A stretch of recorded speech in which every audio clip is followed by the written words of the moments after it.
ओम साई राम। श्री साई सच्चरित्र अध्याय 31 भाग 1। लाला लक्ष्मी चंद के स्वप्न में साईं बाबा का दर्शन। मुंबई के श्री वेंकटेश्वर प्रेस में नौकरी करने वाला लाला लक्ष्मी चंद वहां से नौकरी छोड़कर रेलवे विभाग में आए और फिर वे मेमस रैली ब्रदर्स एंड कंपनी में मुंशीगिरी करने लगे। सन 1910 में उनका श्री साईं बाबा से संपर्क हुआ और बड़े दिन मैंने जो क्रिसमस के रूप में जो हम लोग मनाते हैं, सो लगभग 1 या 2 माह पहले सांता क्रूज में उन्होंने स्वप्न में एक दाढ़ी वाले वृद्ध को देखा जो चारों ओर से भक्तों में घिरा हुआ खड़ा था। कुछ दिनों के बाद वे अपने एक मित्र श्री दत्तात्रेय मंजूनाथ बिजूर के यहाँ दासगणु का कीर्तन सुनने आए।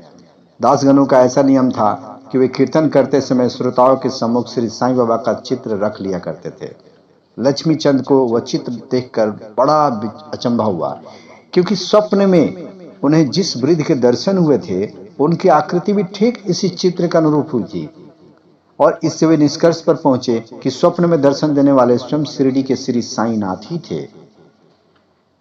चित्र दर्शन, दासगणु का मधुर कीर्तन और उनके संत तुकाराम का प्रवचन आदि का उन पर कुछ ऐसा प्रभाव पड़ा कि उन्होंने शिरडी यात्रा का निश्चय कर लिया।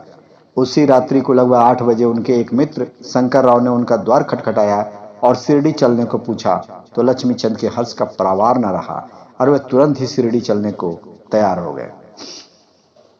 एक मारवाड़ी से 15 रुपया उधार लेकर तथा अन्य आवश्यक प्रबंध कर भजन भी किया। उसी डिब्बे में 4 यवान यात्री भी बैठे थे जो शिरडी के समीप ही अपने अपने घरों को लौट रहे थे। लक्ष्मी चंद ने उन लोगों से भी श्री साईं बाबा के संबंध में पूछताछ की। तब उन्होंने उन्हें बताया कि श्री साईं बाबा शिरडी में अनेक वर्षों से निवास कर रहे हैं और वे एक पहुंचे हुए संत हैं।